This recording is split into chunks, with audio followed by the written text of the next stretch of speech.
Kalau bicara pemberantasan itu kan bicara penindakan pencegahan pendidikan problemnya ya. Iya. Kalau bicara problemnya tentunya berantas korupsi itu tidak mungkin bisa efektif kalau tidak diberikan dukungan dari pemimpin negara. Oke, Kalau presiden. tidak mungkin. Tentunya Pak Presiden dan DPR tentunya. Kalau nggak didukung nggak mungkin. Karena ketika kemudian dibiarkan sendiri, maka resikonya betul-betul tidak bisa dikendalikan. Kita mesti paham bahwa ketika korupsi itu terjadi dan banyak apalagi, itu akan mengganggu program-program pembangunan pemerintah yang rugi kepala negara sendiri. Pastinya akan begitu. Jadi sekaitan apapun, ya memang kalau saya pernah mendengar ada teman yang mengatakan begini, bagi pemerintah untuk memberantas korupsi itu sama seperti di badannya itu ada penyakit gitu, dia harus bersihkan. Ketika membersihkan, dia akan menyakiti dirinya sendiri. Terasa sakit ya. Terasa sakit. Tapi kalau nggak dibersihkan, itu akan menjadi masalah buat dia di kemudian hari. Sekarang kan sedang digaungkan tuh, katanya berantas korupsi cukup pencegahan saja lah, nggak perlu penindakan. Ini kebohongan menurut saya. Kenapa saya katakan itu? Kita lihat di negara-negara lain, emang ada pencegahan saja sukses? Nggak mungkin.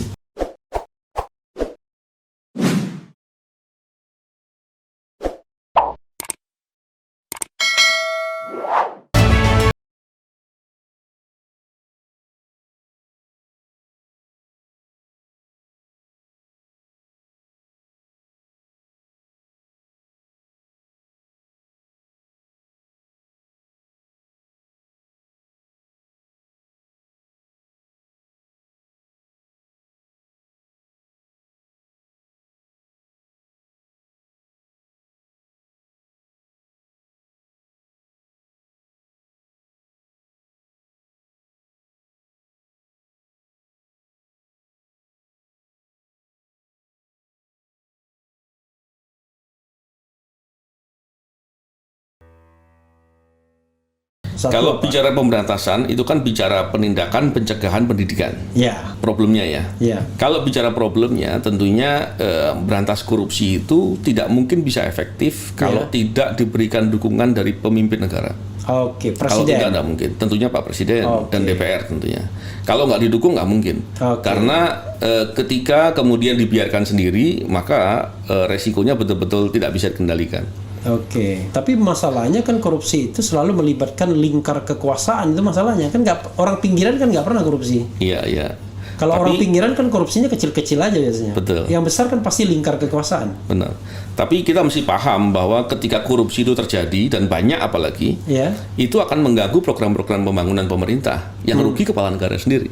Pastinya akan begitu. Jadi sekaitan apapun, ya memang kalau saya pernah mendengar ada teman yang mengatakan begini. Bagi pemerintah untuk memberantas korupsi itu sama seperti di badannya itu ada penyakit gitu, dia harus bersihkan. Ketika membersihkan, dia akan menyakiti dirinya sendiri. Terasa sakit ya. Terasa sakit. Tapi kalau nggak dibersihkan, itu akan menjadi masalah buat dia di kemudian hari. Jadi kurang lebih seperti itu. Jadi dengan keyakinan itu rasanya mestinya bisa ya. Tapi kan begini, akan menjadi masalah bagi negara ini, tapi bagi pemerintah penguasa kan nggak jadi masalah karena cuma 5 tahun dia. Itu Bang Refli lebih ngerti. Jadi dia berpikir itu memang masalahnya nanti lo di sana-sana aja, yang sini sekarang nggak, yang penting. Lalu itu ya sebenarnya intinya adalah dukungan politik dan kekuasaan. Itu poin penting yang pertama. Ya. Dan yang kedua tentunya berantas korupsi itu mesti tuntas. Karena sekarang kan sedang digaungkan tuh, katanya berantas korupsi cukup pencegahan saja lah, nggak perlu penindakan. Ini kebohongan menurut saya. Kenapa saya katakan itu? Kita lihat di negara-negara lain, emang ada pencegahan saja sukses? Nggak mungkin. Kalau pencegahan saja dilakukan, pencegahan kan dua sisi ya. Two side in one coin, pencegahan dan penindakan. Harusnya begitu. Ketika kita melihat pencegahan sendiri, pencegahan kan ada dua sisi. Sisi orangnya atau bisnis prosesnya, sistemnya. Dua-duanya kan mesti berjalan. Kalau dilakukan pencegahan, penindakannya tidak dilakukan, orang-orang yang sudah terbiasa berbuat korupsi atau berbuat yang tidak baik atau berbuat yang menyimpang, mereka pasti resisten. Nggak mau, untuk apa dia ikuti? Toh juga membuat dia menjadi lebih sulit, jadi lebih nggak enak dan lain-lain. Dan orang-orang yang punya kepentingan pasti akan ada upaya untuk intervensi, untuk mengatur ulang, membelokkan, menitipkan kepentingan.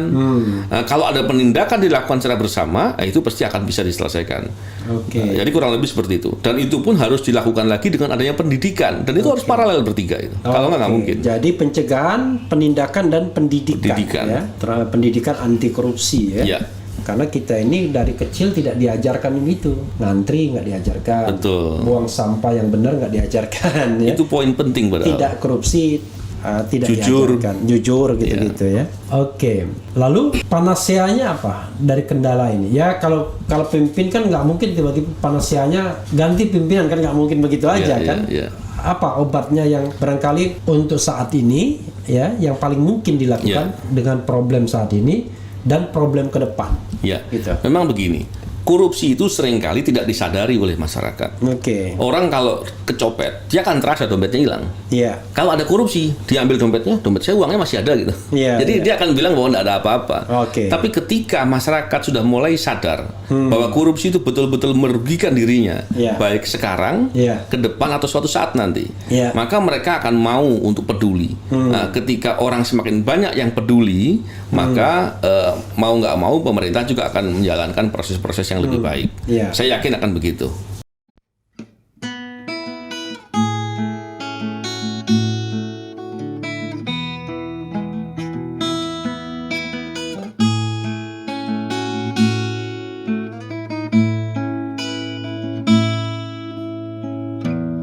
Ketika matahari hanya di atas kepala, panas melelehkan padang yang luas, tak ada naungan, tapi engkau pemimpin adil. Tuhan memberi kabar gembira, setiap manusia adalah khalifah di muka bumi ini. Tapi engkau khalifah dari khalifah, kau dinaungi, kau diselamatkan. Dari hari pembalasan, engkau bisa bawa mata air kebaikan bagi manusia.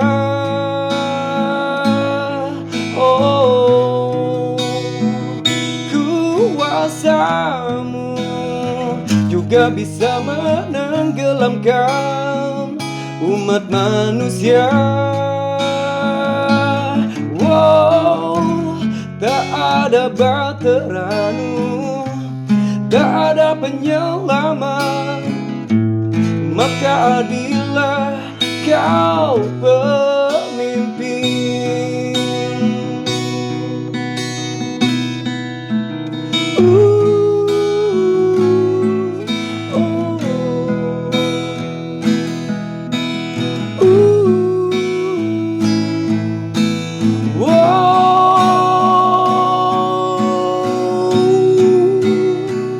Engkau bisa bawa mata air kebaikan bagi manusia.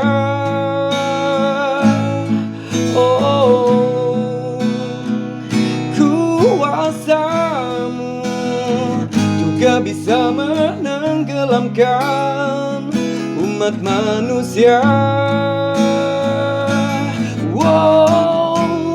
Tak ada bateranu, tak ada penyelamat, maka adilah kau pemimpin.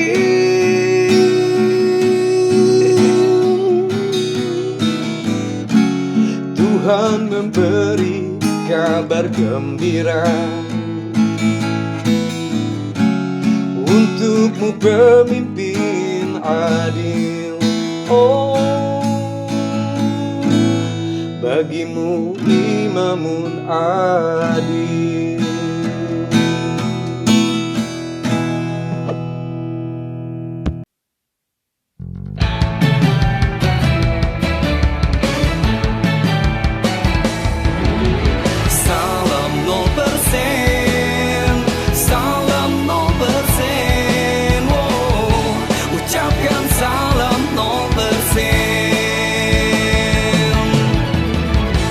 saat matahari demokrasi masih bersinar di negeri ini.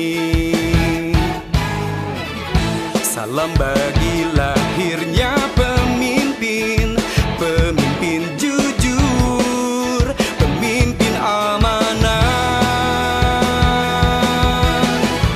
Hapus ambang batas, yuk sekali lagi buang 20%, hilangkan 25%. Hapus ambang batas, yuk sekali lagi buang 20%, hilangkan 25%. Hapus ambang batas, yuk sekali lagi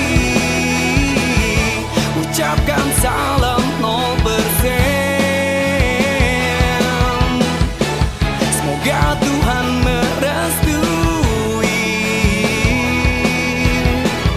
semoga Indonesia diberkahi. Salam 0%.